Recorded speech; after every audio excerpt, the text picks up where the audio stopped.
This episode is brought to you by Nature's Bounty. Nature's Bounty believes your body is brilliant, naturally designed to thrive, inside and out.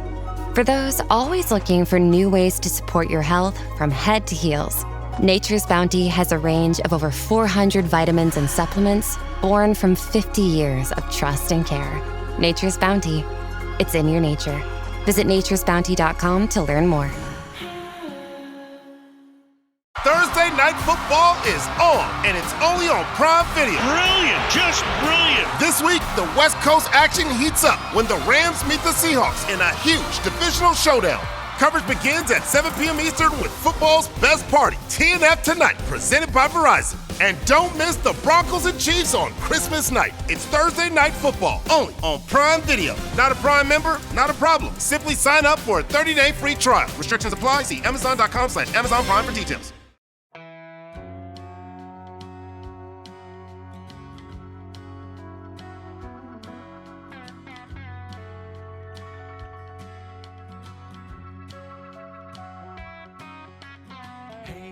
Hey, where you been? Buckeye Talk is about to begin. Hey, come on in.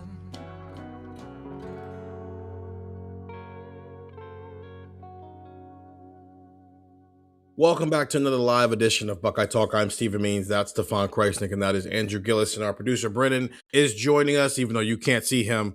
You can see the wonderful graphics that he makes every single week because, yeah, man, that's why he's here. We are predicting the 2025 college football playoff on today's show. That will start Friday with the first round games, Alabama versus Oklahoma, Oregon versus James Madison, Tulane versus Ole Miss, which I think is becoming a more weirdly intriguing conversation by the day because Ole Miss is not going to have its head coach and they might not have their starting quarterback, who apparently is entering the transfer portal and deciding whether he's going to play in that game, but then also Texas A&M and Miami. And the winner of that game, the A&M Miami game, will play Ohio State in the Cotton Bowl on December 31st. We're just going to get straight into it. Stefan, before we get into what your predictions were, I think last year it was just a wash through the first round of the college football playoff. All the home teams won. Do you think there are more intriguing matchups where maybe we see a couple of road teams pull off some upsets this year?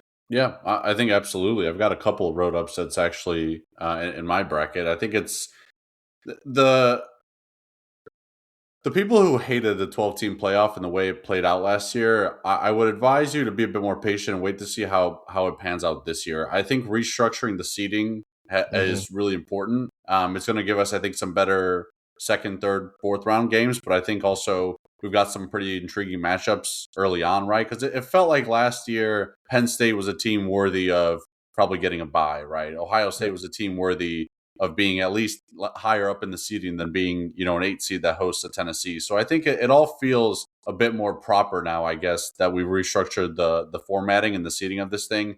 And I think it's about to be a pretty good first round. I think they're, obviously some of these matchups set up to maybe be a bit of a blowout, but it's an anomaly year where the ACC champ didn't get in and we have two G5 teams and you kind of have to, take that for what it is. But I think most years, if you were to look at this bracket and say, hey, instead of one more G5, there's an ACC champ thrown in there and you would assume that maybe the ACC champ is a decent team and not, a Duke or something like that. And in normal years, I think this would be pretty good setup and have some pretty good first round matchups. So I'm excited. I'm pumped. Last year, obviously, Ohio State played in the first round, so we were very work centric. I'm excited to sit back and watch college football on Friday night and all day Saturday. And, there's some NFL on Saturday too. The Bears play the team up north again. So we get to run that back. It's a pretty good football weekend kind of leading into, obviously a good second round of college football playoff games and, a fun NFL schedule built around Christmas as well. I think Stefan mentioning the Bears is about 3 podcasts away from becoming a drinking game for whoever listens to this podcast.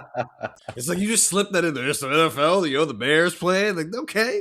I mean, listen, the other NFL game is Gillis taking on the Eagles, right? So I don't know if we want to talk about that. Go Eagles. It's imperative that the Eagles win. So a frustrated Commanders fan versus a frustrated Eagles fan base. Essentially is what that game is. Boo-hoo, yeah. The Eagles are like the Buckeyes of the NFL right now, where it's a lot of frustration. It's like, you won. What are you talking about? Yeah, but this didn't go right. And then they end up being validated on the back end to that. We'll start with Alabama at Oklahoma, which I think is an intriguing 8-9 matchup. And that's the Friday night game at 8:30, as you can see because of the wonderful graphic that Brendan put up there. I would not have known what time that game started without this graphic. I'm so serious. I'd have been sitting here like, oh, what time does that game start? Oh, it's the Friday night game. Stefan, you are up first. Bama, Oklahoma, a team who can throw it and cover but not run the ball or stop the run versus a team who's got an awesome defense and the September Heisman Trophy winner. Yeah, this is my first time seeing what time kickoff is. Thanks for that, Brennan.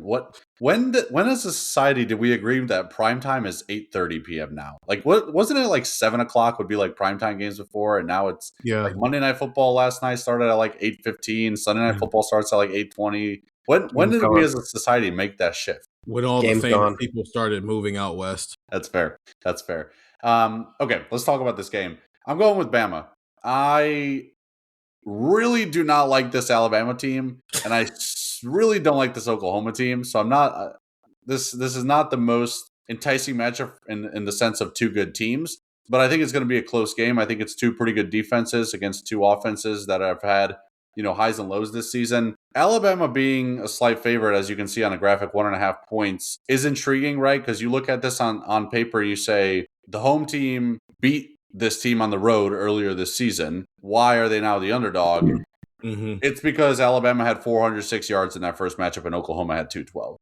And it feels like maybe the Big Ten championship game is a good comparison, where it feels like the team that played better for a lot of stretches kind of made mistakes on its own side. And if you get that cleaned up a bit, maybe you feel like you get a different result. Now, the Indiana-Ohio State thing is interesting because I think Indiana is a good team, right? I don't know if you could say that about these two teams here, but I've got confidence in Kalen DeBoer with time to lead up to this game, to get his team ready and put on a better performance than it did the last time they played Oklahoma. So I'm going with Bama here. I'm not overly confident in it, but I'll take the Crimson Tide to win and advance to the Rose Bowl. And that would be our first lower seed win in a first round game where the home team did not win in a game like this. Andrew, Bama or Boomer Sooner? I'm taking Bama too. Oh, this is going to be boring. Yeah, I don't like either one of these teams. I felt a little bit like Steven in the last few weeks of the season because I was arguing that for some reason Alabama and Oklahoma got passes with their 10-2 record and Miami didn't and Notre Dame didn't. And I was really confused by that because it was like, hey, if you take out the blowout loss at the beginning of the year for Bama, the blowout loss at the end of the year for Bama, and the loss in the middle of the season for Bama, they're actually pretty good. And if you actually just ignore offense, Oklahoma's pretty good. So I kind of looked at both of those teams and I went, I think Miami's better than both of these teams. I think Notre Dame is better than both these teams. I think both these teams are not that good. I think Indiana has not to spoil it, I think Indiana has a very intriguing matchup in the second round for what their possibilities could be. But yeah, go look at that first game. Oklahoma kicked a field goal. I'm looking at it right now at the game log. 87-yard touchdown return by Eli Bowen. That put them up 10-0. Alabama had a field goal blocked, and it was it was actually a really smart play by whoever the kid from Oklahoma was, where it's there's a leaping penalty, but only if you're not stationary at the start of the snap, and he was stationary. So he said he did. He said he apparently they talked it through with the refs. So he was stationary, leaped over the center, which I don't care if it's penalty, if you knew it, whatever. Being stationary, leaping over another human being, super impressive. So he did that, it blocked the kick, and Alabama still had the ball back with a chance to win. Oklahoma's defense is legit, but Oklahoma's offense is going to lose them something down the stretch. Ty Simpson threw for 326 yards in this game. Alabama still can't run the ball. They're not going to be able to run the ball. They're not going to be able to run the ball against anybody in this tournament. But Alabama's the better team. Alabama, I saw this line come out, and I was kind of hoping that Oklahoma was going to be favored just so I could take the Tide. But yeah, Alabama's going to win. Alabama, I thought, had an argument to winning that game a couple of weeks ago, and it just so happens that they play again, and Tide move on to the Rose Bowl. Alabama can throw the ball. Oklahoma can't throw the ball. And I think you have to be able to throw the ball to win national championships. Even in this new world of clock rules, and I know quarterbacks are not putting up 350 every single week like they used to, but you have to be able to throw the ball to win games because you have to be able to take a top off of defense, especially this year where I think you can make a case that the top, excluding the G5 from this conversation, these are some of the best defenses in college football across the board here. When we get into some of these other matchups, there's like really good front sevens all over the place. So yeah, Alabama can't run the ball, but I'm not sure how many teams in this playoff are going to be able to consistently be dominant in the run game anyway. So if you can't hit somebody over the top, I can't trust you to win a college football playoff game, even if it's in your own backyard. That's why I took Alabama. Alabama should not be in the college football playoff. I'm just going to be real with you. They should not be in the college football playoff. But we're here now. They're in the college football playoff, and they do have an element that if they get hot, they can go on a run. Unfortunately, I think their path is very similar to Ohio State's last year, only I think I would times that by 2 because they have to start on the road, while Ohio State at least got the start in its own backyard. Granted, it was 2 degrees outside, so okay, you got to sleep in your own hotel room the night before instead of a hotel room in Tennessee. But still, I think playing at home does help. It helps you build some momentum here. But if Alabama gets hot, I think they can be interesting, and I think it's why they win this first game. That's all I got. Alabama, Oklahoma. I don't want to talk about mid-SEC teams, but Can I add an interesting twist or maybe a bit of a reminder? Since this is the first playoff game, we just got an email from the college football playoff. I don't think this is breaking news. I think it's a reminder of news that was maybe in the offseason. The teams have to submit their availability report and make it public. Yes. By 7 p.m. 3 days before the game. So we'll know tonight at 7 p.m. Central Time, that is 8 p.m. Eastern, at least an initial availability report for Alabama, Oklahoma. Tomorrow, I'm sure then we'll get the rest of the games that we're about to talk about in the first round. So December 28th, we'll get our first Ohio State availability report for the Cotton Bowl. And then they're supposed to, I guess, provide updates periodically. And then 90 minutes before kickoff, we get the final availability report.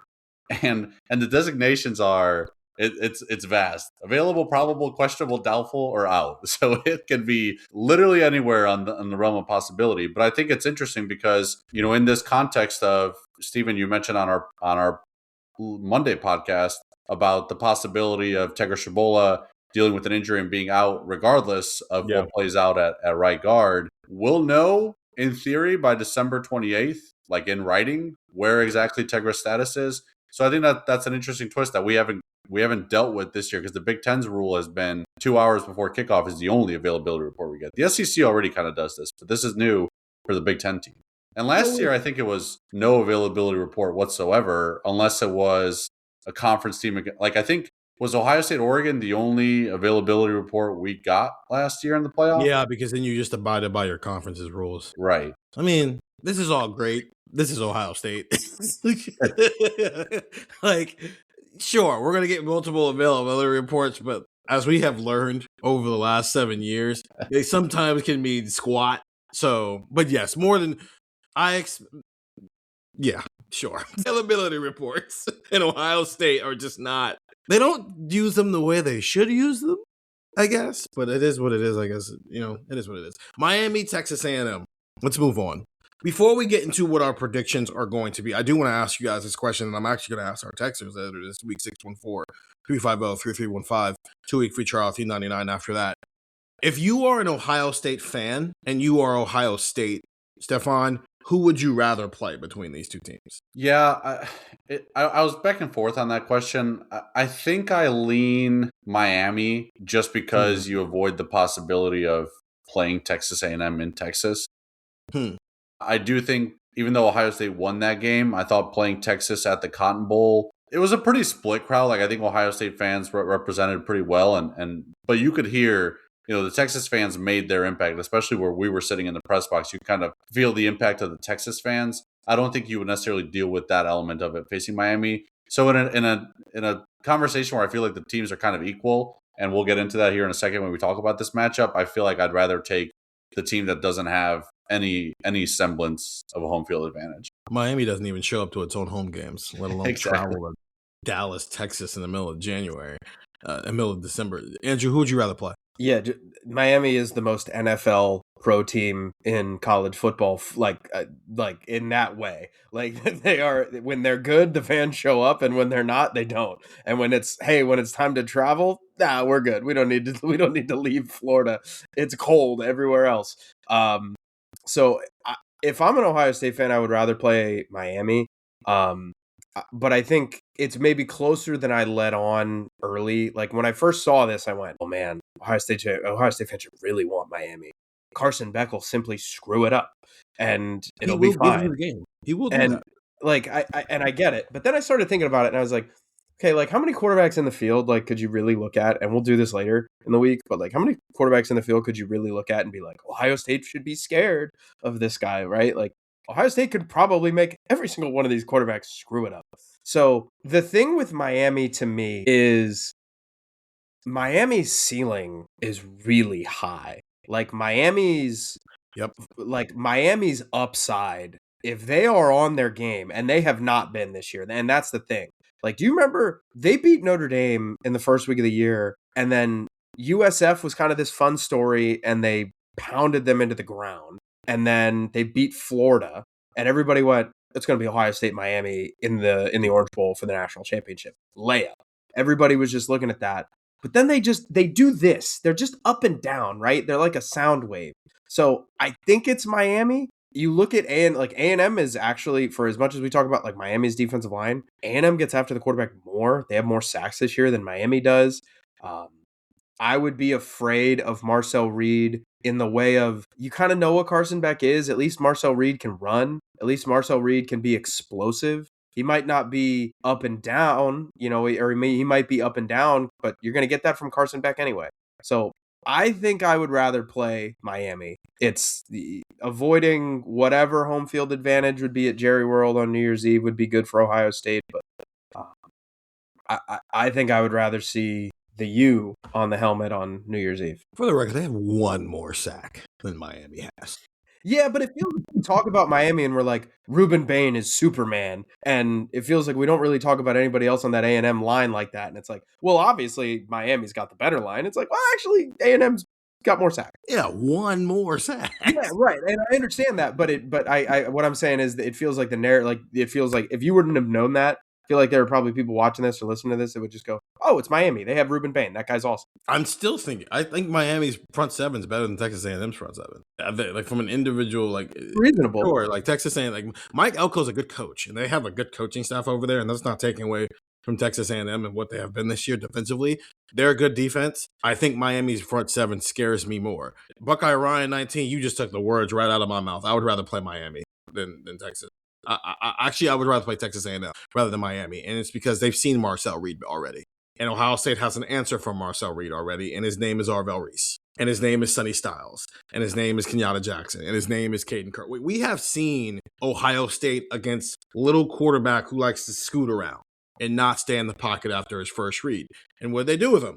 Cage in and let Arvell Reese just watch you. And as soon as you leave that pocket, number 8's coming to get you. Bryce Underwood learned that lesson. Damon Williams learned that lesson. Arch Manning learned that lesson. Quite frankly, Fernando Mendoza learned that lesson a couple times. He's just better than those guys, so it didn't rattle him for the rest of the game. But I would rather play Texas A&M because I think Ohio State's defense is set up to stop guys like Marcel Reed. I think Carson Beck, while you said it, Gillis, he wants you to have the game. He wants you to take it. When it's if there is a quarterback in this field who I can guarantee you right now, if you had to say, hey, there's a quarterback in this field who's going to throw a pick in every single playoff game he plays in, all of my money, my entire paycheck's going on Carson Beck. Well, he's going to do it. He's going to throw the pick. He's going to make the mistake. It's more than that, I think, though.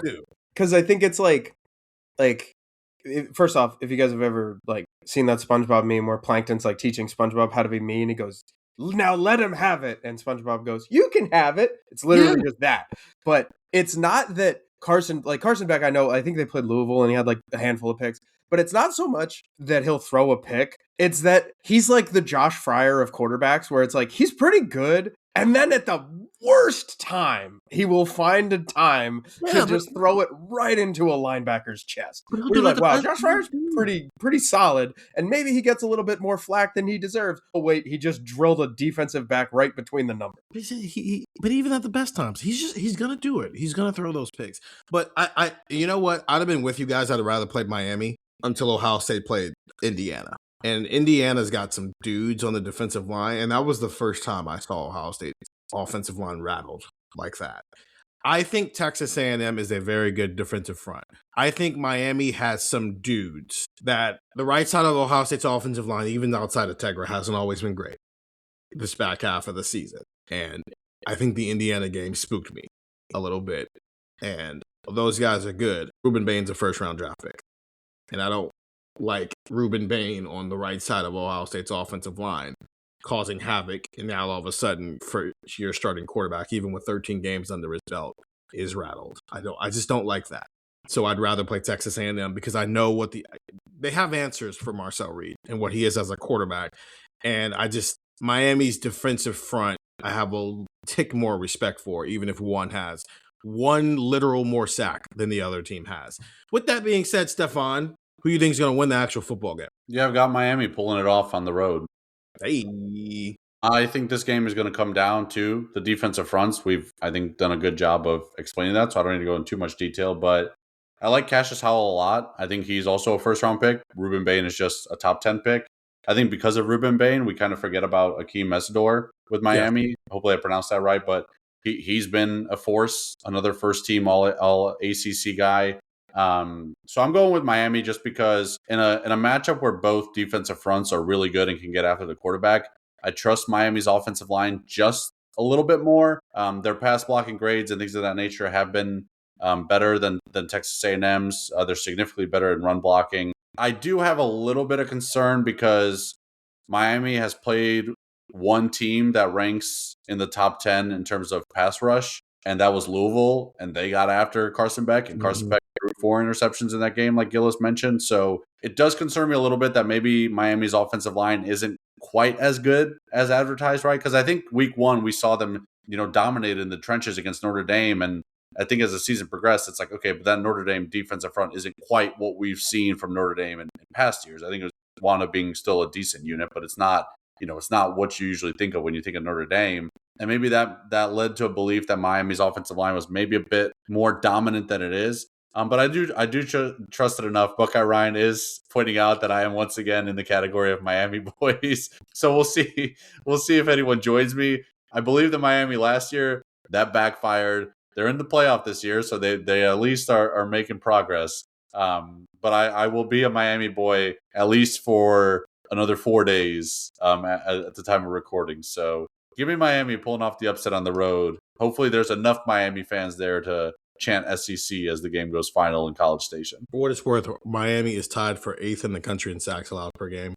The Louisville game, I feel like for Miami was what the Indiana game was for Ohio State, where it was just out of character thing of like, oh, you finally played somebody who really can get after you in some exotic ways, and you paid for it. But also, Carson Beck just giving the game away. Just giving it. They literally took an interception off the table. He said, no. I need that interception. I need to have this interception. I know what's going to happen, too. Like, it's going to be, what time is this game? Noon? It's going to be like 12:30 on Saturday. Beck's going to throw a pick, and I'm going to be like, what? Like, why did I pick Miami to win this game? Yeah. But here I am. It's wonderful, man. Gillis, you back? Are the Miami boys back in 2025? So I just pulled this up. I actually had Miami and A&M in the playoff, and I had Marcel Reed as a Heisman candidate. Like, I would have felt really good about myself if Marcel Reed had made it to New York, because I feel like that would have been a nice little, hey, Andrew was not wrong or not right about most things before the year, but because I had Alabama winning the national championship as the number 2 seed. But I would have felt really good about it. I had Miami as the 7 and A&M as the 11. Yeah, I was on the Miami boys last year, and Steven gave Stefan and I a lot of guff for it. Because I was on the U. I am now on A&M. That was bad. Thank you. For those that are listening, I did like the horns down, but for the U version. I think A&M wins this game. Ohio State fans that are watching and listening to this, if you think Big Noon's bad, Texas A&M got 11 a.m. for a playoff game. So that's not great for them. They have to kick off at 11 a.m. local time So in does College Miami. Station to play Miami. So that's obviously a tough one for them. And I think there's NFL games that day, so I think the College Football Playoff Committee and ESPN were probably like, we need to get these games away from the NFL so we can actually get people to watch the game that might be really good. I think, like we said, the line play is going to be really good.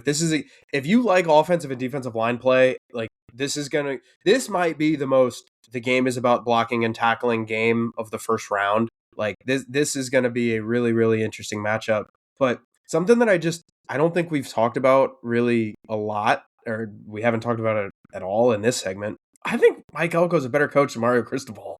Like we talk about Miami and Miami screwing it up late. And it's like, yeah, Carson Beck might do something stupid. I don't know, man. Mario Cristobal might do something stupid. Like, it feels like Miami finds a way to lose these games that they shouldn't lose. And not just like, they lose at Syracuse last year. Shout out producer Brennan. They lose at Syracuse last year. And it's like, hey, that screwed them out of the playoff. It's like, no, I remember that game, Georgia Tech or North Carolina or whatever, when they were running plays and they literally could have just kneeled it. Like, the game management from Cristobal has not been good. You go back and look at some of their close games. They did not handle the Notre Dame game well. Like, I trust Mike Elko, who I think is one of the best coaches in college football, more than I trust Mario Cristobal. You give me a home matchup with him in the college football playoff, yeah, I'm taking A&M. I took A&M, but it's because I think Miami's going to lose this game more than Texas A&M wins it, if that makes sense. Like, they're going to. Gillis brought up all those examples of the past year of those moments. I mean, he had those moments this year where it's just him and Sharon Moore, and this is a football conversation about Sharon Moore. They just aren't good at the things that head coaches need to be good at in terms of game management, and it's cost Miami some games, and I think it might cost them the game. I think Carson Beck might play a really good 3 quarters, and then the fourth quarter comes around and he starts throwing picks, or they don't manage the clock well in a situation, or they don't manage time else well. But it's just something where you look back on this at the end of the day and you'll be like, Miami probably should have beaten Texas A&M, but they just did not. Their operation just wasn't as clean as it needed to be. Okay, we've talked about 2 teams, and it's been 30 minutes, so we're going to pick up a pace here. Plain Old Miss. Stefan, any win for the G5? Yeah, not this time. I'm going with Ole Miss. I think both situations are very intriguing because it's neither team has. Sorry, let me rephrase that. Ole Miss doesn't have their head coach. Tulane's head coach is also the head coach at Florida. So that's double duty. If you think life is tough for Brian Hartline just to call plays, like imagine being the head coach of Tulane, trying to prepare your team for a game against an SEC team. It's tough. I really want to pick Tulane. I can't get myself to do it. In a world where both coaching staffs have me questioning things a little bit, I'm just going to go with the more talented team. Regarding the Trinidad Chambliss thing, I think you mentioned, I don't think it's in question if he's going to play in the playoff. I think he's just trying to get another year of eligibility, and if he does, then there's like a commercial going out there where he's like talking about being in the it's like bingo of all the like college football things of just like trying to get a waiver, commercial in an NIL deal talking about the transfer portal. Like it's everything mixed into one. But I'm pretty sure Trinidad Chambliss is playing for Ole Miss as long as they are in the playoff this year, and then we'll see what happens next year. Okay. I think he'd be very ill-advised to leave the playoff and go into the portal, because if you don't get that year of eligibility, then you're just done playing college football, and you also chose not to play in the playoff. So yeah, I'm just, both these teams seem to be a bit of a headache. I'm just going to take the more talented one. I'll take Ole Miss, and they also beat the crap out of Tulane earlier this year. Gillis, any love for the G5? One of these days, I think a G5 team might win, but it's not this one. Yeah, Ole Miss is going to win. It is funny to think about, like, if they had, like, if Boise State didn't do what they did last year, and people like in suits that are high up in the Big Ten and SEC didn't freak out, Tulane would have had a bye. Tulane would be the 4 seed, and Ohio State would be the 5 seed, and which is just an insane world to think about. That Ohio, which, like, you start to think about if you're an Ohio State fan, like, James Madison, Tulane, we're in the semis. It's probably not a bad path, even if you do have to play an extra game. But yeah, Ole Miss is going to win this one. This one's interesting to me because, like you said, with all of the craziness with with Ole Miss, I guess Tulane too, but specifically with Ole Miss, like I'm interested to see what kind of crowd that's going to be. I'm fascinated by this game. I hope it's not one of those games where it's like, oh, this is just like I know they literally played in like week 1 or 2, so I hope it's not one of those. Oh, this is just SEC versus G5. This is going to be 45-10 and whatever. I hope we don't get that, but I do think Ole Miss might roll. Which, and again, like if you're an Ohio State fan, you're probably looking at it going, why couldn't we have been the 3 seed? We would have had a better matchup facing Ole Miss or Tulane than A&M or Miami. Hey, maybe you should have lost the game earlier this year and you would have allow more points. Maybe we should start that train. They should have allowed Indiana to score a touchdown on that last drive. Yeah, and maybe they'd be playing Ole Miss or Tulane in the semis or quarters. Sometimes you just got to scam the system. I also have Ole Miss winning that game. They're better. They're a better football team than them, and I am worried about a overcorrection to this as we move on to James Madison and Oregon. I am worried about it. Stefan, quick answer: yes or no? Oregon or is Oregon beating James Madison? Yeah, we could talk more about Oregon in their next matchup. Okay, cool. Gillis, yes or no? Oregon's beating James Madison by a lot. Okay, you can put my photo up there too, Brennan. I am worried about. Well, I don't know if I'm worried about it. You can already see the conversation happening in the national media space of why are we including G5s in this conversation? Why are G5s getting into the field? And it's I think I agree with it. My stance is if we're going to include them, then you have to include them. And those two G5 teams earn the right to be here. Now, if we want to live in a world where G5s go do their own thing, I think that is probably the wisest thing. Because I am very worried about, as Gillis said, 45-10 games here, where it's just like these two teams just don't belong on the field. They're getting whooped in the trenches, man. It's just not it. And I'm very interested to see what the reaction to that is going to be, because people already complained last year when we were giving teams first round buys who probably weren't good enough to get first round buys. How do you think they're going to feel when it feels like G5 teams got in over Notre Dame, got in over SEC schools, got in over ACC schools, got in over Big Ten schools? I'm interested in seeing what that reaction is going to look like. Okay. When evaluating potential hires for your small business, it's essential you look beyond resumes. Sure, a candidate may appear impressive on paper, but understanding the person is crucial. LinkedIn, the world's largest professional network, provides a complete view of your candidate's skills, experiences, and interests. With LinkedIn's up-to-date data, you can be confident that you really know who you're hiring. Post your free job at linkedin.com/achieve. That's linkedin.com/achieve. Terms and conditions apply. When the holidays start to feel a bit repetitive, reach for a Sprite Winter Spiced Cranberry and put your twist on tradition.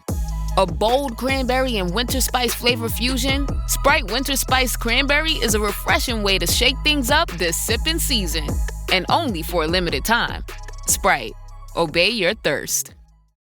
So on to the quarterfinals. We got Bama versus Indiana, Oregon versus Texas Tech, Georgia versus Ole Miss, and then Ohio State versus either Miami or Texas A&M. One of us picked Miami. The other two picked Texas A&M. So let's start with that Ohio State versus Miami game for you, Stefan.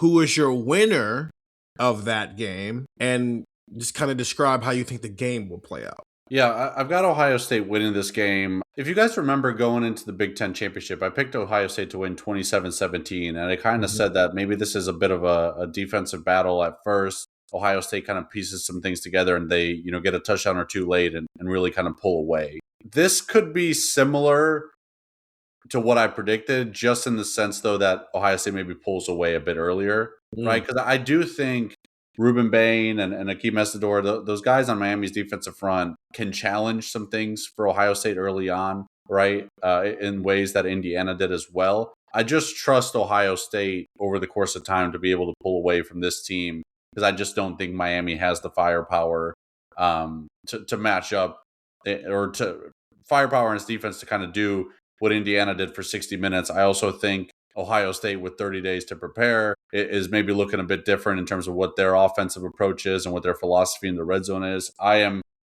cautiously optimistic that Ohio State will change up its red zone approach. We'll see, right? Because I think we've said that a lot this season, and it hasn't necessarily come to fruition. But there's two. At the end of the day, quarterback is such an important position. I think these defenses will go back and forth for a little bit. At some point, one of these quarterbacks is going to make a mistake, and I am very confident that that quarterback will be Carson Beck and not Julian Sayin. Ohio State will take advantage of some of those mistakes and really pull away late. So this could be like 14-7 at halftime or something like that. And Ohio State winds up winning like 35-14. So I'm pretty confident in the Buckeyes here against Miami. I'll take Ohio State. Your win is very much eventually the more talented team, the more depth of talent takes over type of win, which is, I mean, that's a college football recipe, right? That's the tale as old as time there. Gillis, can I ask a question real quick?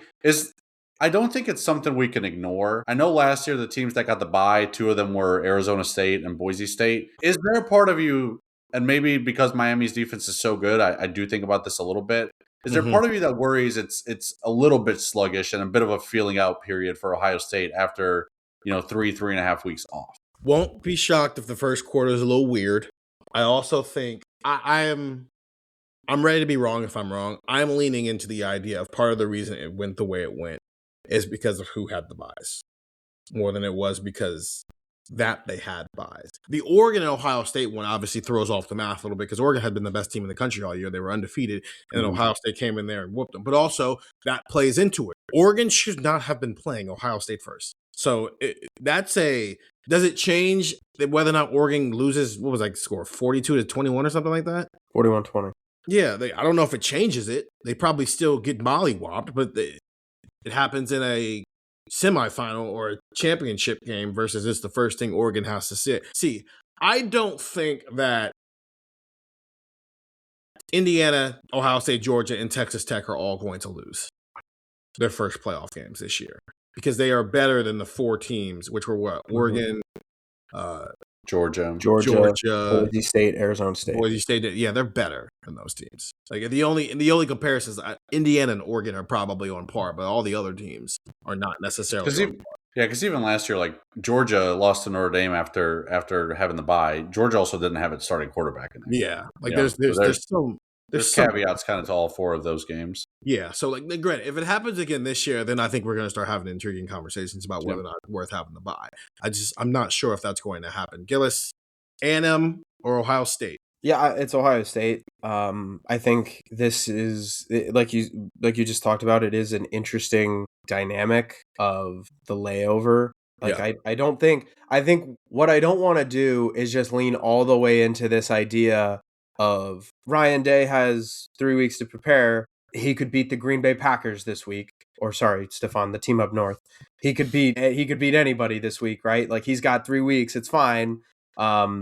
Because I do want to leave open that possibility of you haven't played football in a few weeks. You are now playing a team, and it's not just that you haven't played football. It's that you are you got to think about the mental state and the physical state of A&M coming off of that game, right? Like A&M and Miami, I think the winner of that game, it's very possible that the winner just gets on a roll. And I think it depends how it goes. Because part of that last year, Steven mentioned that it was the teams more so than anything that had the buys and the teams that didn't, and that's maybe one of the reasons why. I think that's totally fair. I think it's also the fact that you look at all of those games and none of them were close. Ohio State rolled against Tennessee. Notre Dame rolled against Indiana. Mm-hmm. Who else played in the first round? Texas rolled. And I know that game was close, but there were games where it was like the team. I'll say this: the teams that made it to the national championship game dominated their first round opponent, and you start to wonder if A&M and Miami are in a war, does that hurt them? If that's a 4-quarter knockdown, drag out, 24-21 game that's just between the trenches, just fist fight, just slobber knocking football. And then you got to go play Ohio State. Does that help them or does that hurt them? I don't know the answer to that. So I'm willing to leave open the possibility that forget weird, annoying maybe for a half or 3 quarters. I do think Ohio State would pull away, but the idea of A&M winning that game in my scenario, which is what I think is going to happen, or I guess even Miami, and feeling their way out and saying, "Hey, we're confident." The Miami side of things, they probably thought they were dead at this point a week and a half ago, and now they have life, and now they go on the road and they beat an A&M team that was 11-1. They're feeling really good going into the I want to leave open that possibility. So I think Ohio State wins, but I'm not going to lean. And I think I saw look ahead lines. I think it was A&M would be 7.5-point dogs. Miami would be 9.5-point dogs against Ohio State. I don't know. Feels about right, because I would see these games ending, 24-14, because I don't think either one of these offenses is scoring on Ohio State that much. But I think Ohio State might have to trudge through this one. If one of these teams wins by 3 scores, I'll say that. I'm not going to say that. I mean, I think this is going to be a 4-quarter football game. That's the thing. Ohio State wasn't in a 4-quarter football game. They were playing their 3rd string quarter. Julian Sand threw a pass in a college football playoff game last year, and he was the 3rd string quarterback. Is A&M or Miami's 3rd string quarterback throwing a pass on Saturday afternoon? I don't know. Probably not. I don't know. We probably couldn't even predict that Julian Sand would have been throwing a pass last year. That was incredible what Ohio State did last year. I think Ohio State's going to win the football game. I'm going to save this point for later on because I just don't want to waste it on Texas A&M and Miami. I'm actually I wish one of us would have picked the other team, knowing that now we've picked different teams, because I want to see how Brennan would do the faces when he's got to split it up in between 2 different people. But that's just because I'm OCD. Okay, we can move on to Texas Tech and Oregon. I am going with the Red Raiders to pull it off. I like this Texas Tech team a lot. And Texas Tech's defensive front, led by David Bailey, scares me a little bit, seeing what Indiana's defensive front was able to do against Oregon, Oregon's offensive line, and Dante Moore. It went from, Dante Moore is this quick, shifty, really exciting quarterback to, maybe he should have gotten rid of the ball a little bit quicker instead of trying to make too much happen. I think Dante Moore is an awesome quarterback, but I'm just not quite there yet with this Oregon team, right? Because they started rolling after that Indiana game a bit, and they had that, that was a really good win at Iowa. I think when you play at Kinnick, you kind of have to play Iowa's game, and Oregon being able to win like that impressed me a bit, but it wasn't too convincing against Wisconsin. Washington didn't end up exactly being the team that I thought they might be. I'm just not 100% there yet with Oregon. I think if they beat Texas Tech, I would not be surprised if this Oregon team then beat Indiana and made the national championship game and made some noise. I'm just not quite there yet with them, so I'm going with Texas Tech. This Texas Tech defense is so intriguing to me. I didn't even mention Jacob Rodriguez and what he's able to do. So I'm going with the Red Raiders. So we play this game that I don't think you guys know about anytime we're on road trips, and it's called Scammer or Fraud. And it typically applies to coaches, and it's just a way to talk about football. It's a stupid way to talk about football. I think Oregon as a team this year, I think we should put them on that scale right now. Are they a scammer or a fraud? I think they're on fraud watch. Okay. Gillis, I know this is hurting your heart. Should they be on fraud or scammer watch? I don't think either. Okay. What about Texas Tech? I'm putting them on scam watch because they actually have big wins against BYU on their resume, and I'm worried that that's selling something that's not actually there. Yeah, okay. Yeah, that's I was gonna say that too. Shocker, Gillis can put Texas Tech on the scale, but he can't put his good old buddy Dan Lanning on the scale.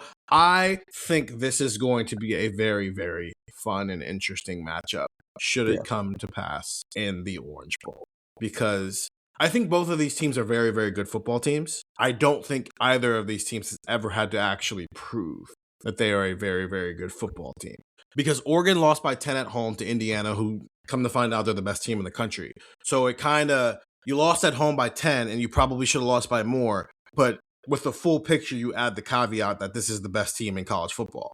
So I don't know, are we as harsh on that loss as we were when it happened on September 27th? Probably not. Right? Because it's like, oh, you lost. Okay, everybody's losing to Indiana. Whatever. And you just said it, Stefan.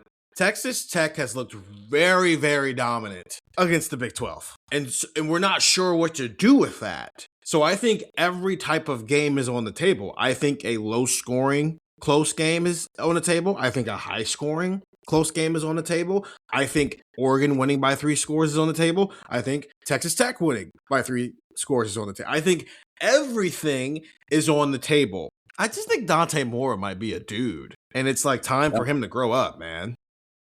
And I mean, he just hasn't. I thought he had a really good game against Penn State. Unfortunately, just like how I don't think I'm holding the Indiana loss against them. You can't credit them with the Penn State win anymore because Penn State's trash. But I think Dante might be a dude, and is Texas Tech good if they can't turn you over? And he doesn't really turn the ball over. He has 6 interceptions on the season.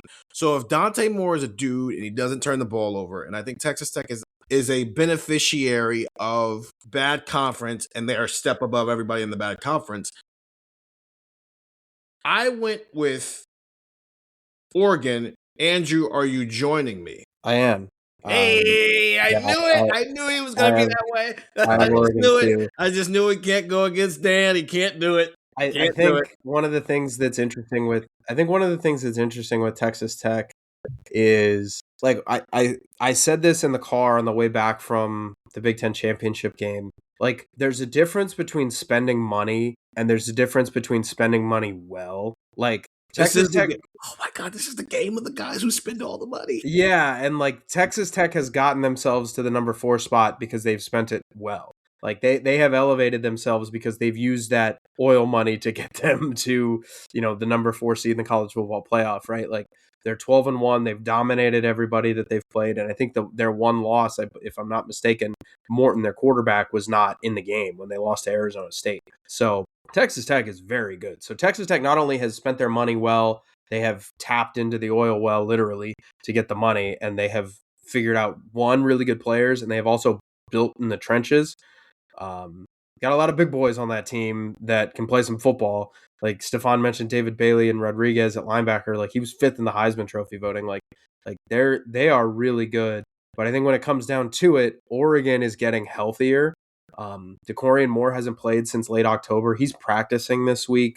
I think their time off. I remember I saw Oregon fans talking before the Ohio State-Michigan game and everything, going, let's just take care of our business and hope Ohio State wins, because I don't want to have to play in a Big Ten championship game, because then we might get more hurt. Like, we need to get healthy.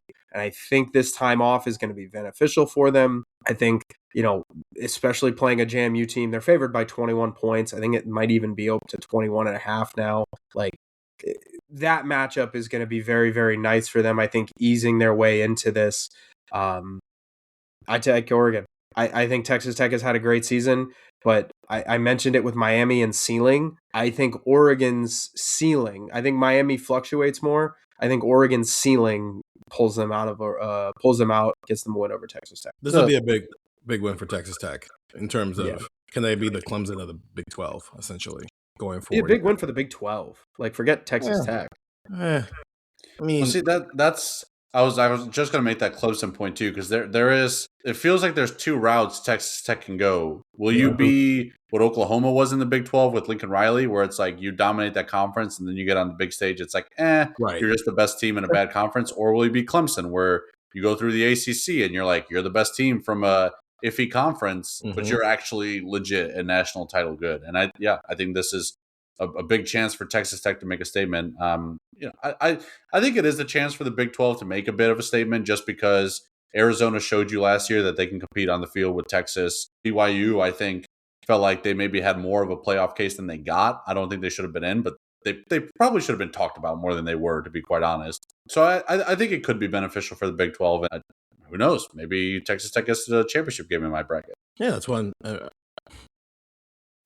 If Texas Tech loses and Oregon kicks their butt, scammer. If they lose a close game, whether it's a defensive game or an offensive game, we're going to be like, okay, there's something building over there. If they win, it's like, okay, something's building over there, and we're going to be looking at Oregon sideways. If they win big, we're going to go, the Big 12 stinks, but Texas Tech is the exception to the rule. The same way we looked at Clemson. The ACC stinks, but Clemson is the exception to that rule. And we're going to be looking at Oregon sideways. There's some tough conversations on. Tough, honest conversations on Buckeye Talk. Maybe we'll have Jimmy come on for that one. We're going to have our own team meeting where we're going to put Gillis and Jimmy at the front, and we're just going to have real tough and honest conversations about the people you decide to align with. You keep aligning with losers. I don't like that for you. And he's not a loser. He's got a Big Ten championship game. Okay, I think Indiana is up next. Indiana, Alabama. Stefan, you gonna be a homer? Yeah, I will be a homer. I'll take Indiana. I'll be a Big Ten homer more than even an Indiana homer. I don't think this Bama team is good. I think if your offense is one dimensional, that's not a good matchup for you to play against this Indiana defense. I am worried about Indiana's defense losing Stephen Daly. I think he's obviously an awesome player, right? I think he has like 19 tackles for loss this year, something like that. He's outstanding. I think there's maybe a bit of an overreaction to that because I think Ohio State's defense coordinator Brian Haynes is still really good. I think that defense is really good and can still be, you're still some of your parts at the end of the day. So losing Daly is obviously a big thing, but I don't, even without Daly, I don't trust this Alabama team to be able to move the ball well against Indiana. And I think Indiana can have some success moving the ball against this Alabama defense. I'm not overly enthused by what Alabama does defensively. So yeah, I'll take Indiana winning in the Rose Bowl. Gillis, Who's yours? Yeah, Indiana wins. I think Indiana looked at the bracket being revealed, and this is not an Indiana is soft point. This is, I think, when they were watching the bracket get revealed and they saw, hey, we're the number 1 seed, we knew it, blah, blah, blah, yay. And they saw the 8 seed come up as Oklahoma, and they saw the 9 seed come up as Bama and not Notre Dame or Miami. I think they probably should have been really happy because I don't think either one of those teams could have beat them. I think Notre Dame or Miami could have beaten Indiana. I don't think Alabama, I would have picked Indiana to beat Miami or Notre Dame, but I think it would have been a much tougher game. I think Oklahoma or Alabama would be in trouble. I think Kurt Signetti is a better coach than Kalen DeBoer. And a lot of that is what it comes down to, right? Like, I would rather have Kurt Signetti in a game like this coaching against Kalen DeBoer. Alabama can't run the ball. I think Indiana is exactly the type of team to take advantage of a massive, kind of win like that rather than let it be a setback and a massive, hey, like the last week of Indiana football, they just finished an undefeated season and they won the Big Ten, and Fernando Mendoza, their starting quarterback, won the Heisman Trophy. That's insane. And I think there are some teams to where you could look at it and say, this could be a problem. I don't think it's going to be a problem for Indiana. I think Signetti will have them boys ready to play. I think they go to the Rose Bowl. I think they win Indiana over. I'm very happy that Oklahoma or Alabama is who they're playing next in the Rose Bowl. Because I'm all about the vibes and the narratives and things like that. On October 17th, I tweeted, Ohio State and Indiana are in a class of their own. And there was a mix of people someone named Farrell Huser told me he loved me. Indiana fans love me, man. Seriously. And they love me. I think they like me more than Stefan. We saw again. You keep saying that. I don't think that's entirely true. But we did have a moment in the press box at Lucas Oil where one of the Indiana writers was talking to me, and Steven walked by, and I introduced him, and he was like, "Oh, you're that Steven Means, the Indiana believer." So. Yeah. I always say that because I know it irritates Stefan when I say that because it's not true at all. I know, but that's not the point. It's about the narratives. I think it would be a great way to punctuate home the statement, stop looking at helmets and watch football games. If Indiana in the Rose Bowl smacks around another blue blood who is overrated, and that's both of these teams, overrated. I picked Indiana as well. Ohio State, great win for Indiana. Ohio State's not overrated. Oregon, great win for Indiana. Oregon's not overrated. This is the first time it feels like that concept of people can't wrap their minds around the fact that Indiana is good at football now. And it's because they're not traditionally good and they don't have the helmet and the logo. Okay, they're getting ready to get on the field with the logo and they're going to smack them around in the Rose Bowl. Stop looking at logos and watch football games. Georgia, Ole Miss. I feel like this, if Lane Kiffin wasn't Lane Kiffin, I feel like this would be a fun game. Yeah, it was like 43-35 when they played each other earlier this year. Yeah, I feel like this would be a good way to close out the quarterfinal games. It's an 8 p.m. kickoff in the Sugar Bowl. I think it'd be a fun game to watch. But instead, Lane Kiffin is at LSU now. And Stefan, I don't know. Like, do you think this is going to be a close matchup? No, 43-35 is I think that's what the final score was when Georgia beat Ole Miss earlier this year. That was points scored by Ole Miss with Lane Kiffin calling plays. I don't trust Charlie Weiss Jr. to be able to do that as well. So yeah, I'm taking Georgia here. Kind of good storyline of Ole Miss going to Louisiana to play this game and in the Sugar Bowl. And I'm sure Lane Kiffin will find a way to end up in the stadium or something like that and have some obnoxious, annoying tweets and act childish like he always does. But I'm taking Georgia to win this game. Gillis, did Georgia get the easiest path to the Final Four? I think so. That's why I said kind of all along, like, if you're Ohio State, you probably wish you were the 3 seed. Like, how would we be talking about this game if Ohio State was the 3 seed? And I don't know how that would have changed the venues or whatever, because I know Georgia's at the Sugar Bowl, but they'd have been going. I think they'd have just been going to the Sugar Bowl. Sure, wherever they would have played them, I think you would have rather played Ole Miss without a head coach. I think you would have rather, because it's one thing to pull it together and get everybody on board and hip hip hooray, let's win one for the Gipper and let's beat Tulane and we won a home playoff game.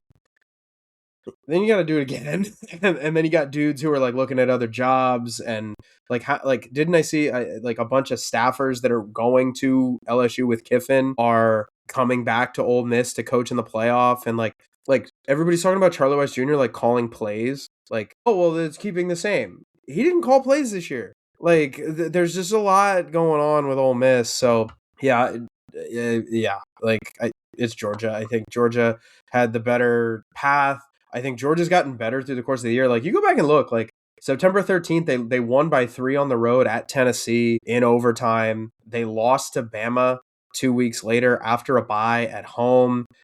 They beat Auburn on the road. Auburn was one of those sneaky, annoying, non-bowl eligible teams where it was man, they kind of just gave teams that were decent. They gave them hell. He's doing the SEC thing, Steven. No, I'm not. You just mentioned Tennessee, Alabama, and Auburn. He's been doing it a little. He's been sprinkling it a little bit throughout. Hang on. So far. I'm gonna let him rock though. Georgia should have maybe lost that game. Should have definitely lost that game. Auburn went up 10-0, and then I think there was a play where Georgia had a 99-yard fumble return or 90 something happened at the goal line with Auburn. It should have been a touchdown for Auburn. It got overturned. Yeah, and coulda. It launched a literal SEC investigation. Georgia maybe should have lost that game, but I think Georgia did find their footing in the last month. They beat Texas by 25, and I know they pulled away later in that game, but you could also say Texas was finding their footing later in the year. Georgia won that game by 25. They beat Charlotte and SoCon Saturday. Who cares? They beat Georgia Tech, a rivalry game. They beat Alabama by 21. And I know Alabama's leaking oil right now, but they still Alabama had 3 less rushing yards than us 3 did in the SEC championship game. That's impressive. I don't care. I don't care who it is. I don't care if you're going to sit here and say the SEC's mid is you know what or whatever. Holding somebody to -3 rushing yards in a football game is still impressive. So I think Georgia's not only got the easiest path, I think they might be finding their footing a little bit. So give me the dogs. I took Georgia too. Okay, let's recap this. It's fun. It took me a second to realize the reason why there's 3, 3, and 3 is because we don't all have the same thing. I'm a little slow sometimes. It takes me a minute to catch on to things. But that's what we have. We all have Indiana, Ohio State, and Georgia getting to the Final Four. And then 2 of us have Oregon and 1 of us has Texas. Are you guys proud? Are you guys proud of your chalk bracket so far? That's really cool. I feel it, yeah. Have you guys ever fill out your March Madness brackets and you're this one's going to hit. And then you get to the end of the line and you see in your Final Four, 1, 1, 2, 1. And you're God dang it. I mean, technically speaking, Stefan, you're the only one here who picked all 4 of the top 4 seeds to be in the. Are you proud of your chalk bracket, Stefan? No, we know that betting odds determine the favorites, not the here with that. Friday, Avatar Fire and Ash arrives in theaters. I am the fire! Get your 3D tickets now for the greatest chapter of the biggest saga in history. Whatever happens, protect his family. Critics rave it's by far the best Avatar movie. If your father and I do not return, you go as far and as fast as you can. Movies don't get any bigger than this. Avatar Fire and Ash, rated PG-13. Get tickets now. This is Jason Momoa, and I'll be your finance professor today. Welcome to Banking Smarter 101 with Chime. Bam! First lesson, sign up for Chime and set up direct deposit. You'll be joining millions of members banking fee-free. Second lesson, get cash back on eligible purchases while building credit and a higher APY on your savings. That's how you bank smarter this season. Fa-la-la-la-la, class dismissed. Join Chime today. Chime is a financial technology company, not a bank. Banking services and a secure Chime Visa credit card provided by the Bancorp Bank N.A. A or Stride Bank N.A., members FDIC. Optional services and products may have fees or charges. Details at chime.com/feesinfo. With a qualifying direct deposit, earn 1.5% cash back on eligible secured Chime Visa credit card purchases. On-time payment history may have a positive impact on your credit score. Results may vary. APY means annual percentage yield. Learn about credit building and more at chime.com. All right. Ohio State, Georgia. I think this is the more... Well, actually, I think both of these are fun. Last time these two teams played, they played in the Peach Bowl in 2022. Georgia won 42-41, a game that came down to a 50-yard field goal that Noah Ruggles was never going to make. I pray to the man above that this game does not come down to any field goals. And this is where I want to have a short conversation about something you said earlier, Stefan, that I wanted to bring up here. Once I realized we were all going to have Georgia and Ohio State playing in the semifinal. This is not just a red zone conversation. I think this is a offensive approach conversation throughout. Ohio State has a 13-game sample size now of how they've approached offense. And regardless of, I'm not going to throw a bunch of stats at you and do all these other different things. Just we've all watched them all year fiddle around with what I feel like is fighting against their nature with a lot of the heavy sets. And we've joked about it. Again, Gillis hates the fullback situation. Stefan, you hate how every time they get in the red zone, they go 13, 14 personnel. I hate the fact that they're running I formation from the 45-yard line. We've all the jokes have been said. Ryan Day is going to be taking over a little bit more than he was during the regular season. And also they have a 13-game sample size and 3 weeks to get ready for this football game. This team is built to go 11 personnel. I don't know. Are you open to the idea of, and I know we have to see it to believe it, but they said it after the Purdue game. We see what you guys see. So now that you've gotten through the Big Ten schedule, you're playing indoors, guys will be a lot healthier because they'll be gotten off their feet for a couple of weeks. What if Ohio State just, and I'm not saying they're going to turn into a supernova team here. I think Georgia is still a good football team, and this is going to be a heavyweight battle. But just kind of screw it with all the heavy personnel, multi-tight end packages, and the heaviest we see them go is 12 personnel. And other than that, they're at 11. And they're just like, let's go. Like, our best players are Jeremiah Smith, Carnell Tate, Brandon Ennis, Max Clare, and Will Kazmarek, and then Bo Jackson running behind an offensive line. And that's what we're doing.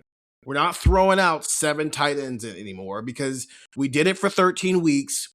And while it didn't kill our season, the return on investment was not what we thought it would be in fall camp. You're asking if I would be surprised if they went back to that? I'm asking, are you expecting to see more 11 and 12 I think so. and less 13, 14 personnel? Yeah, I think so. And I think I kind of hope so. I think a lot of people watching and listening and texting 614-350-3315 also hope so. The period that they've had between the Big Ten championship game and the Cotton Bowl, and then obviously now we're talking about the Fiesta Bowl here, it was an opportunity, I think, for Ryan Day and the staff to really step back and reevaluate things, both with Brian Hartline in Columbus and with Brian Hartline not in Columbus. I think that Ryan Day could go very football mode. We know that.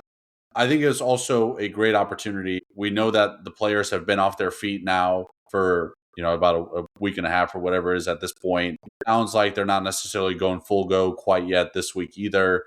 I think there is an element to this that's important to have Jeremiah Smith and Carnell Tate resting and healing up and looking like the part. I'm not saying, because even when they were healthy, Ohio State was running the heavy personnel packages. Mm-hmm. I think that maybe emphasized it a bit more of like, hey, let's lean on this and not necessarily lean on those guys in games that are technically inconsequential. And maybe I'm wrong. Maybe I'm giving Ohio State too much of a benefit of the doubt there. But I do think we see them lean more on 11 and 12 personnel as opposed to 13 and 14, which is why I have Ohio State winning this game. I just think that the weapons are too good on the outside for Ohio State to not lean on them in this setting. I mean, it's Arizona. Correct me if I'm wrong, I don't think they open the roof. They don't. No, so their grass is a little weird though because they grow it outside and bring it inside. Yeah, that was the Super Bowl. That was a disaster. The Eagles and the Chiefs the first time around. Yeah, but I trust Ohio State to lean on its fastball here, and I think if it does, it's got opportunities to beat Georgia and this Georgia defense, because we talked about that Ole Miss game earlier. Like, Ole Miss was able to move the ball a little bit on them. Like the best games that just Georgia defense has had is like Alabama team that's one-dimensional. You just talked about negative rushing yards. And a Texas team that, sure, Arch had his moments later in the season, and I'm sure he's going to be one of the Heisman favorites going into next season. We can't pretend like that Texas offense has been a juggernaut this season, right? We know it hasn't been, right? So, like, Auburn, not a good offense. Like, some of their best moments defensively have not come against the best offenses. I think Ohio State can maybe poke some holes in this Georgia defense. It feels like Georgia has become a little bit of a trendy pick nationally because, and I don't really understand why, because like Indiana's also a hot team, like Oregon's also a hot team, but they're like logo. You know when a team wins their conference tournament in March Madness, and they like Michigan last year, and granted Michigan last year, like they ended up making the Elite Eight or whatever it was, so like props to them. But like you win your conference tournament, it's like, oh, that team's hot, and it's like, okay, yeah, but they just had like 5 days off, and now it's kind of neutral court, and everything's equal again. Like it doesn't matter what they did last week in the Big Ten tournament. So I feel like Georgia's kind of starting to fit into that category because they've separated themselves from what I think is not a good SEC, and they've become kind of a trendy pick. But I think Ohio State might win this game by a couple scores. I think Georgia has become the SEC's last hope to win a national title this year. In a world where, I mean, Gillis and I have 3 Big Ten teams in our Final Four. And Stefan, you have 2 Big Ten teams and a Big 12 team. Like this is kind of the SEC's been this year, and if it feels like Georgia is leaving the behind and starting to at least flirt with the idea of being elite, and they're getting hot at the right time, which I do think plays a role into this. Ohio State was one of the best teams in the country last year. They also got hot. That does matter. Who has the Ohio State recipe? Maybe Georgia, I guess. And they don't have to play a first-round game, but also, I mean, it's ESPN. Who else are they going to talk about? They're going to talk about the SEC. Pick a winner. Well, just real quick on what you were saying, it is very interesting that we have that, but like, just real quick before I talk about this game, do you guys think that Georgia could win a national championship? Sure. I think if they beat Ohio State, they can win a national championship. Yeah. Okay. Do you think Ole Miss can win a national championship? No. Oklahoma? No. Alabama? Nope. Texas A&M? Please. Right. So that it is crazy that we just went Ole Miss, no. Oklahoma, no. Alabama, no. A&M, no. There's 5 SEC teams in this 12-team field, and I think maybe we look like horses' butts in a few weeks because Alabama's hoisting the trophy or something. But like, I kind of think we're on the right track here. I kind of think that we're looking at it going like, I think Steven's right. This is kind of the SEC's last hope. This is, you know what that G stands for, guys, on the screen that we're looking at? It stands for Green Goblin Mask, because this is the game that Ryan Day and that staff are going to have to avoid everything that plagues them. Georgia's rush defense in terms of yards per game, they are 4th in the country right now. They are 7th in terms of yards per carry. In terms of red zone, in terms of like score percentage, they are 7th in the country. Georgia doesn't allow much when they get to the red zone. Their pass defense, in terms of yards per play, tied for 33rd. Like, there's is 33rd bad? Not necessarily, but there's a very clear difference between their run game and their pass game. If Ohio State can avoid that, I think Ohio State will beat them. And then you get to the Gunnar Stockton of it all. And I think Gunnar Stockton is a swell quarterback for Georgia. And he's probably a really nice guy. And I wish nothing but the best for him. And I don't know how he scores 14 points on this defense. I look at this game and see, like, even if Georgia's defense is like, you know what, we only need to rush 3 or 4 because our big boys will handle theirs and we can stop the run, and let's just put 7 back every single snap. Julian's confused and Julian's seeing a lot. Like, even if that happens, I think Ohio State still wins this game because of that. So Ohio State beats Georgia.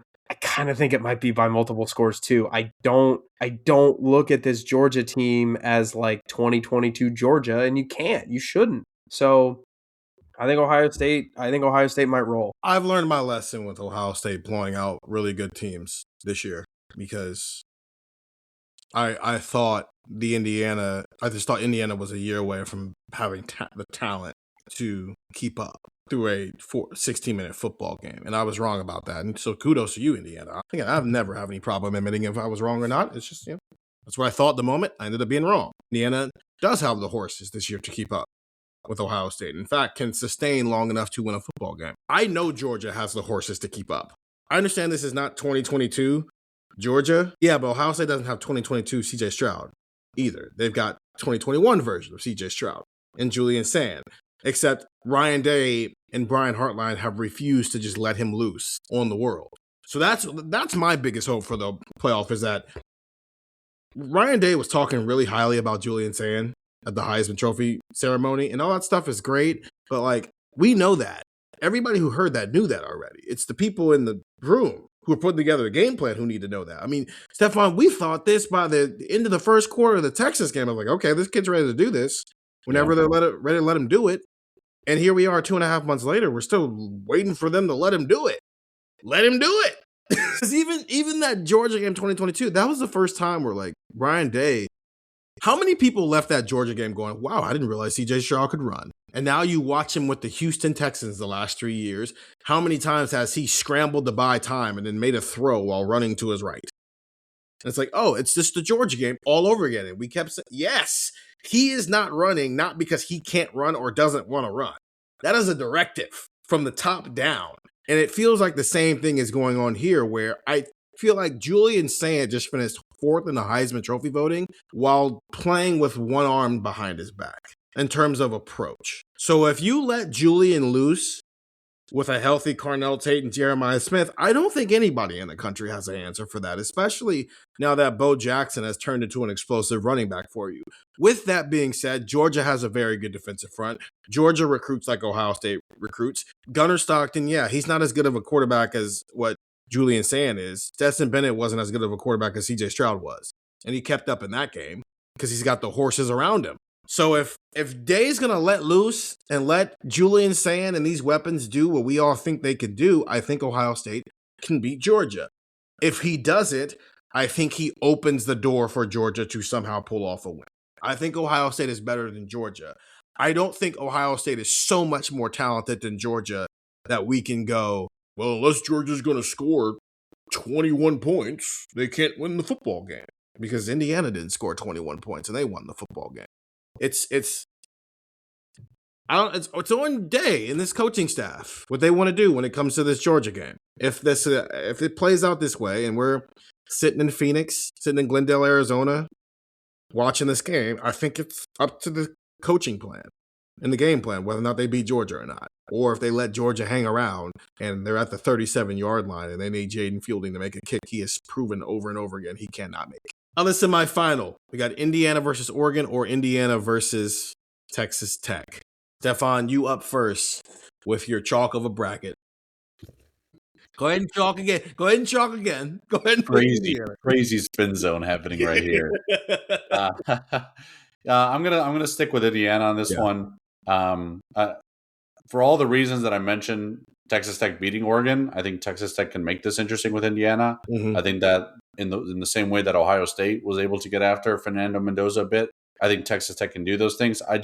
I have questions about what Texas Tech's offense can do against this Indiana defense. And again, I'm opting on the side of I think Indiana's defense is a greater sum of its parts than it is just the result of Stephen Daly being injured and going out. So I'll take the Big Ten champs to beat the Big 12 champs here. Gillis. Yeah, I think that makes sense.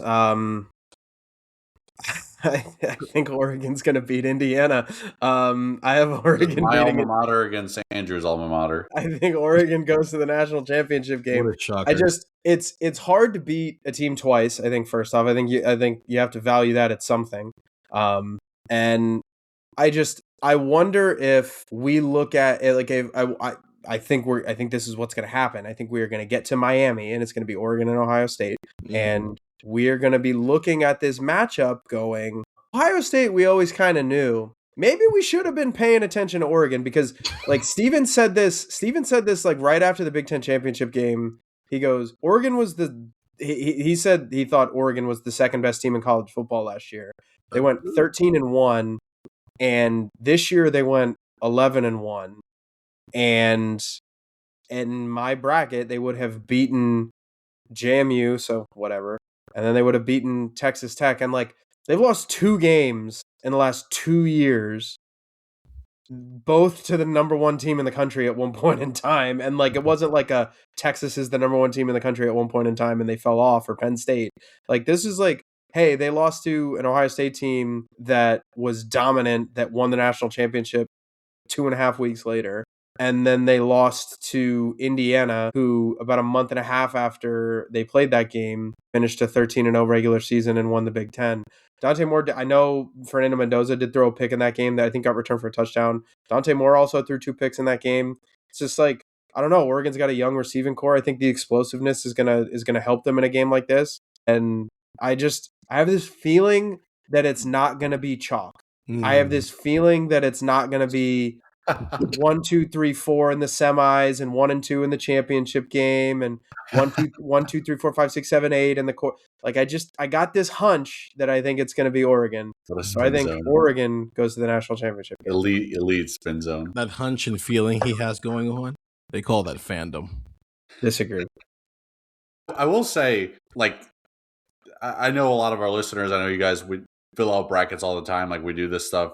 I think if it was Indiana, Oregon, I might pick Oregon to win. But I think Texas Tech is going to beat Oregon. Like, you understand what I'm saying? Like, sometimes you just kind of look at these matchups and you're like, I think this team could beat this team, but they're not going to play each other. So Joel Klatt said something on some podcast he does weekly, and I've been thinking about it. Like, this is not like the NCAA tournament in basketball where like upsets just happen. And it's one of the fundamental differences between football and basketball is sometimes in basketball it's just you got hot and you started making a barrage of threes that you typically don't make. It's like, okay, like, why'd you win? I don't know. They shot 60% from 3 and they shot 37% on the season, and we had a bad shooting night. That doesn't happen in football nearly as often. Mm-hmm. Right? I don't even know what the equivalent is. Like, the team who's better typically wins the football game. And if not, it's because they were fundamentally better in an area that exploited whatever the team they beat was bad at. So, to use Ohio State's recent upset losses as an example, Oregon in 2021, they had a bad defensive coordinator, Ohio State did, who didn't know how to make in-game adjustments. Oregon was able to take advantage of that, and they just kind of just poked at it for 60 minutes. Purdue in 2018, Ohio State could not, like, they just gave up explosive plays. And what happened? Rondell Moore. They couldn't cover, and they gave up explosive plays. That's what happened there. Iowa took advantage of the fact that JT Barrett was coming off the best game he'd ever played in his life, and life is all about balance, and so he played the worst game he ever played in his life. But also, it was also a war that week, yeah. But also, Nick Mosa got kicked out of the game for targeting early in that game. Well, also, I mean, the quarterback play had been a topic of conversation the entire 2017 season. I don't know how often you look up and you go, somebody won off some fluke. Because even Oregon beating Ohio State in 2024, I mean, we said it when we previewed the Rose Bowl. Ohio State defense played horribly. How many times can you expect Ohio State's defense to play that badly again? They didn't the rest of the year, which is why they won 41-20 the next time they played them. So when Indiana wins by 10 points at Oregon, I don't think that's fluke. I don't think that's, one team played well and the other team played poorly. I think Indiana is just significantly better than Oregon.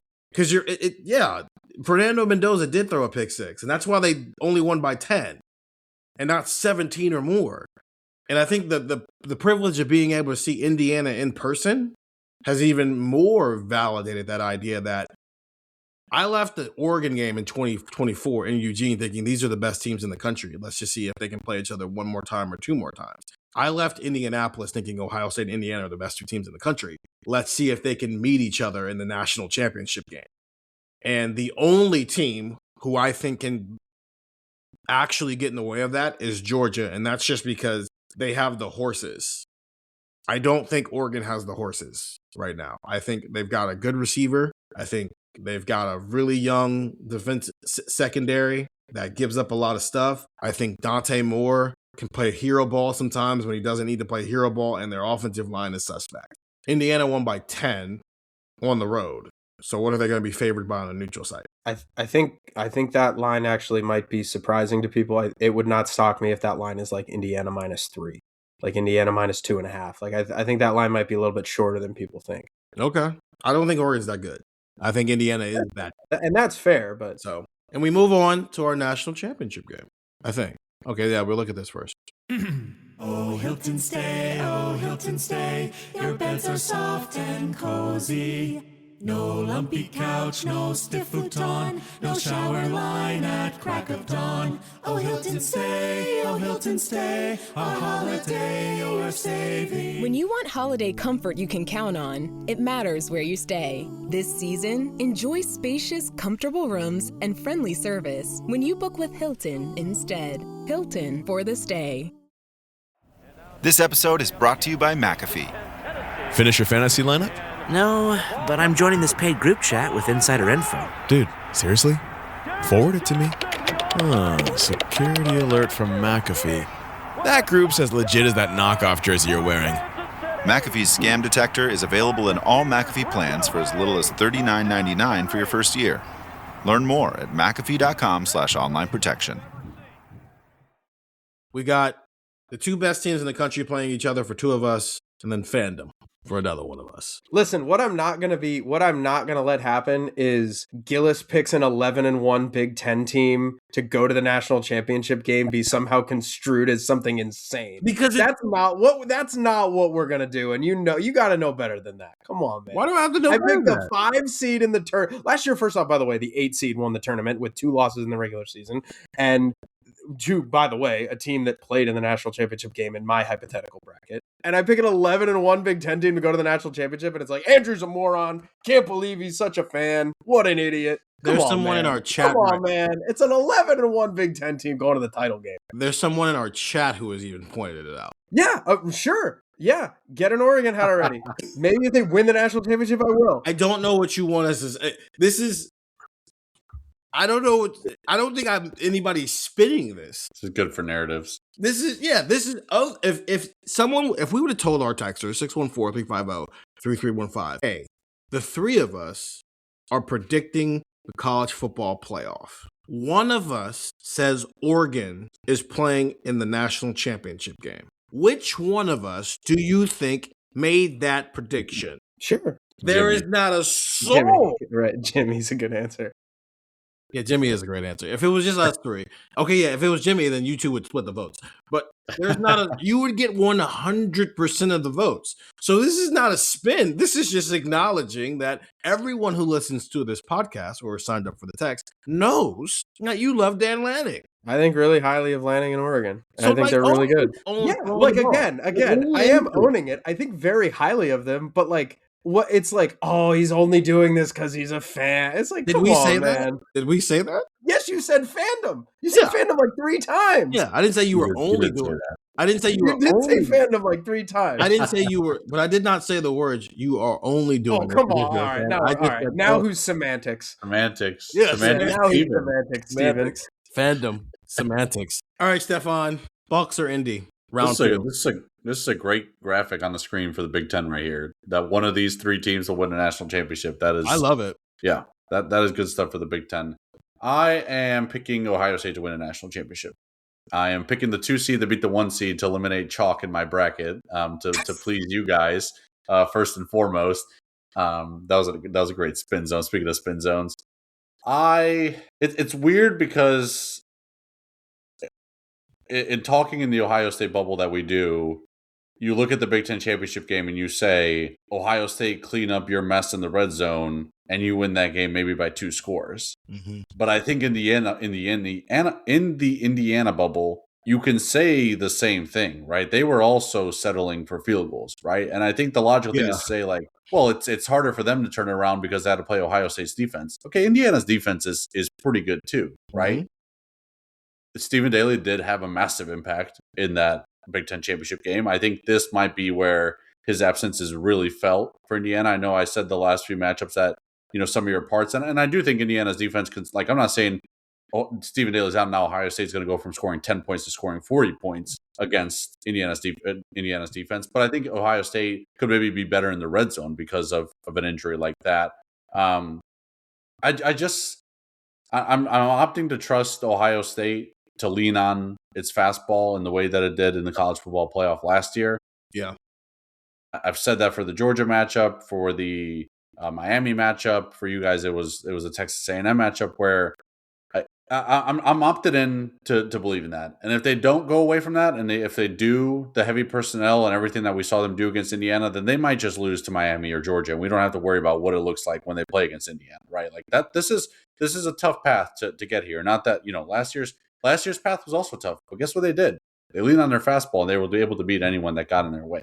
And I think they can do that again this year. This game, a rematch between Ohio State and Indiana. I wonder if it ends up being something kind of like the Cotton Bowl last year, where it feels like Ohio State should pull away. They can't. Texas is good enough to stay in it. I think Indiana is more than good enough to stay in it. I think this ends up coming down to like the final possession again or something. And I really would not be surprised if it looked a lot like the Big Ten championship game, and it's just one team finds a way to score in the red zone, get a touchdown, and the other team doesn't. That's kind of what happened in Indy, right? Indiana was able to get that touchdown to Elijah Surratt toward the end of the game, and Ohio State just could not find any momentum in the red zone. I think it's something like that too. I'm going to opt into believing that Ohio State will rely on healthy Carnell Tate, healthy Jeremiah Smith, Max Clare, Brandon Ennis, rely on its weapons and win this game. But Indiana's got like you talk about having the horses, injury gets in the way. But Indiana's still got some dudes, right? Like Elijah Surratt and if you forget that Omar Cooper did not play 99% of that Big Ten championship game, and it sounds like he's going to be healthy and ready to go. And you add in what Becker did and kind of what they have there, like it's going to be really tough for Ohio State to put up that defensive performance again. It wouldn't surprise me if like maybe both teams were a little bit better in the red zone and it ends up being like 24-20 instead of 13-10. And you just say, oh, it was the same exact game from Indy. They both just converted a bit more. But I'm going to trust Ohio State to kind of turn around after their loss in Indy. You mentioned, Andrew, with the potential Oregon-Indiana matchup, but it is hard to beat a team twice. You give Ryan Day some time to kind of figure out exactly how this offensive stuff is going to work, not just in terms of, the heavy packages or whatever, but like calling plays and how you prepare for a game. That it all looks a little bit different. What is a funny caveat for both of these teams, or actually I guess all three of these teams, depending on the matchup that you have, we had the entire, opening of the start of the early signing period and coaching changes leading into the Big Ten championship game. And then you talk about the playoff being like very ball talk. This will be kind of like right after the transfer portal window closes. So like these teams will be dealing with stuff. And as much as Ohio State dealt with the Chris Henry Jr. and the Brian Harline situation of it, Indiana's probably relying on the transfer portal more. So maybe that is something that Indiana actually the Ryan Day thing of like, well, they had to deal with it too. This might be the inverse where like Indiana had to deal with it more as opposed to, Ohio State dealing with the Chris Henry Jr. and the Brian Harline thing. So there's so many factors. I feel like I just rattled off like 10 things that could decide this game. I really do think that highly, like you, Steven, of this Indiana team. Like I think they showed in Indianapolis, like, this is just a straight up good football team. Mm-hmm. And it's not a matter of like, is Ohio, like I said, Ohio State will kind of have it arm's length and then pull away at the end. I respect Indiana to the point where I just think it might be a back and forth game. And Ohio State just executes a few things cleaner than it did in Indy, and they wind up winning. So I'll take Ohio State, and I went back and forth on it a lot. Gillis, tell us why you have Oregon winning the national championship. Well, just real quick on the Indiana thing. I think Stefan's right. Like none of us predicted Ohio State to curb stomp Oregon like they did in the Rose Bowl last year. You could have thought they were going to win, but nobody thought 34-0 in the second quarter. Like nobody had multiple score, blowout, bloodbath game. Now, so I say that like saying we're probably all, if it's Ohio State, Indiana, we're probably also going to say that. But I do think Stefan brought up like a really good point of like Ohio State's looking at it going, we didn't do this, we didn't do that. And Indiana's probably looking at it like we missed a field goal. Like everybody's looking at Jaden Fielding's missed field goal. We missed a field goal too. And our kicker had not missed from that range all year. And Fernando Mendoza threw a pick in his own end that Kurt Cignetti about had a brain aneurysm arguing for DPI. Like there's like stuff on Indiana's end that they're saying, if we clean this up, Omar Cooper's there, maybe we attack Lorenzo Styles, maybe we complete a deep ball. Like there's stuff there. So I don't think we're getting blowout in that scenario. Ohio State in my bracket wins the national championship. They beat Oregon. I think we have like a 2015 type of game where I think Ohio State probably controls the scrimmage a little bit, controls the line of scrimmage a little bit more than they would against Indiana. Like Indiana definitely did some things in that game that made you look at it and go like, whoa, like that was interesting. Now, I haven't seen the juice that you would want from like a Mateo Uiagalelei this year. Like in a true dominant, like I think people kind of maybe thought he could be like a Reuben Bain type of player. Like, hey, this guy's a first round pick and he's a layup to be a top half of the first round guy. And I don't know if you've seen that. I do think Oregon has enough juice offensively to where, man, them hitting a couple deep strikes like on an Ohio State defense that for the most part plays really well is not out of the realm of possibility. I think this is just one of those games, if Ohio State plays Oregon, where it's Ohio State, maybe they take a punch early. Like in that 2015 title game that Ohio State won by 22 points, Oregon was winning 7-0. And that game was a 1-point game like late in the third quarter, if memory serves. I think we might be in for something like that. And then a final score that ends 35-21, 34-20, 28-17, something along those lines to where you're like, man, you know what? Like Oregon hung with them, but just at the end of the day, Ohio State's just better. And Ohio State just got more talent and they're better at certain areas. So I think Ohio State wins a national championship. I think they beat Oregon to do it. I think Oregon may be a year away from what like fully like loaded this team could be. I think Stefan, I think you and I were talking about it where it was like Oregon had kind of maybe been building for 26. Like it feels like 26 might be their year, especially if Dante Moore comes back. You're going to have DeCorian Moore coming back. I mentioned he's been hurt. Now he'll be back in the lineup. Like I think they're going to be healthier and better than they were in the regular season in the playoffs. But I think they have gotten better. I think they've just gotten healthier, but I don't think it's enough to beat Ohio State. I picked Ohio State, but I want to say it with this caveat. Win or lose, actually more win, if they lose, then obviously. Assuming they win their first playoff game, if it looks the way it looked the first 12 games of the year, I'm going to come on this podcast and say I no longer believe Ohio State's going to win a national title. If they open it up and actually rely on their best weapons, then I'll double down on it right now. Because I think 13 games in, like you can't just keep holding on to the idea they're going to do the thing that they have not done for 13 games. So I'll pick Ohio State for now. And it's because we do live in the Ohio State bubble, so we talk about things a certain way.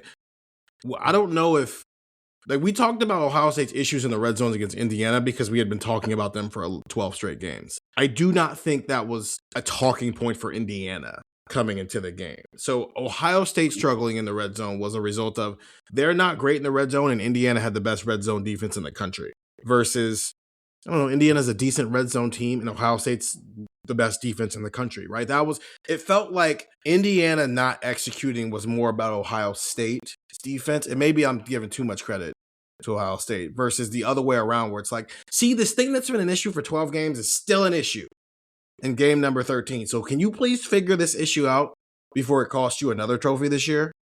And I think that's the difference. And it's partially why we're all picking Ohio State to beat Indiana. Well, two of us are picking to beat Indiana. The other one is, what is picking Oregon's them to beat a 11-1 Big Ten team? You're right. What is Oregon's? I mean, they had an easy schedule. What is Oregon's fight song? I genuinely don't know. I'm not. I have no idea. All right, so whatever their fight song is, the joke is gone. Back to my point. The point is, I think the reason why we are all Gillis, if you had picked Indiana to win, and we would all be picking Ohio State to beat Indiana, is because there are issues where it felt like Ohio State needs to clean this up. And we had been saying, and you can apply that to multiple games through the year. I almost am interested to talk with Indiana writers about what is Indiana's inherent flaw and did that show up again in the Big Ten championship game? Because if it didn't show up in the Big Ten championship game and Indiana only won by 3 points, all right, well, what if Ohio State cleans up its flaw? And by cleaning up its flaw, it means stop putting 5 tight ends on the field. That's our bracket. It makes you look back on when Ryan Day was talking about that 20-play drive to end the Michigan game, and he was like, not my favorite drive because it ended in a field goal. It was like, boy, was that foreshadowing for what was about to happen in Indianapolis. Like, listen, man, you're through it. You got through the Michigan thing. You defeated your demon. You can stop trying to do that now. No more 20-play drives. Unless you're up by 14 already, then you can do what you want. But you know how I'm going to end this, man. The shirts are coming soon. Throw the ball. At the paper tape is saying, are the multiple tight ends covering an offensive line flaw? No, I don't think so. I do not think that is what is happening here. I think it's just they just believe they have 5 tight ends they can play. And it's the way that Keenan Bailey talked about it. I do not think it's because of the offensive line. Because if you look at their formations, it's not like all the tight ends are just constantly on the right side. They're lined up all over the place. It's just what they want to do offensively.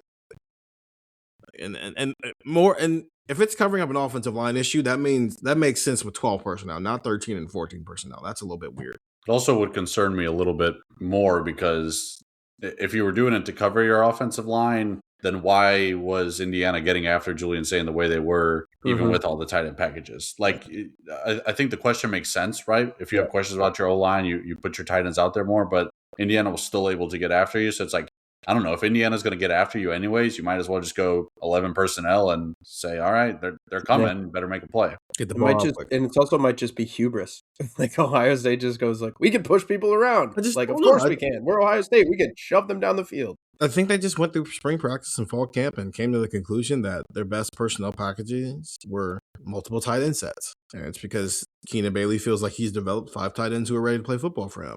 And Brian Hartline and Devin Jordan clearly didn't think that they had multiple wide receivers that were ready to play for them this year. And so that's that, right? Like last year they had 2 dudes splitting the carries at running back, and so they had 2,000-yard rushing guys last year. Bo Jackson's going to have 1,000 rushing yards. I don't think anybody else is going to have over 600 this year. It's just they got to the end of the offseason and thought this were their best options. And 13 games in, that is not proven to be true. So you've got 3 weeks to go back to the drawing board. And the thing that better come out of this is we need to find a way to get the ball in Carnell Tate and Jeremiah Smith's hands as much as humanly possible, and then sprinkle in some Bo Jackson and call it a day. And Max Clare and Brandon Ennis. Just because, thank you for the $1.99, man. That means we're doing something well over here. We're getting money off of this. MH6133 is asking, how many guys do you see Ohio State taking in the portal? I don't know, anywhere from 5 to 10. I don't think they have to go overboard with it. I think they'll just do the normal amount, and I think it's part of the reason why you saw such a heavy recruiting class this year is they don't want to have to go heavy in the portal. But I do think they'll probably find a defensive end because they need to find a defensive end. And anything else, we talked about this on the Monday pod, and we kind of deep dove into every single position group. So you can go check that out there. In the meantime, 614-350-3315, 2-week free trial, $3.99 after that. Those are our predictions for the college football playoff. We're also going to go live again tomorrow. We're giving you a twofer this week because we're not going to go live next week because we're going to be doing a bunch of stuff in the Woody. So tomorrow we're going to be ranking the 12 college football playoff head coaches. We were supposed to do the quarterbacks, but I sent the wrong survey to our texters, so we flipped it. We all make mistakes in life, but that's what we're doing. So get the text if you want to participate in these surveys. 614-350-3315, 2-week free trial, $3.99 after that. For Stefan Krajisnik and Andrew Gillis and producer Brennan, I'm Steven. See you guys later.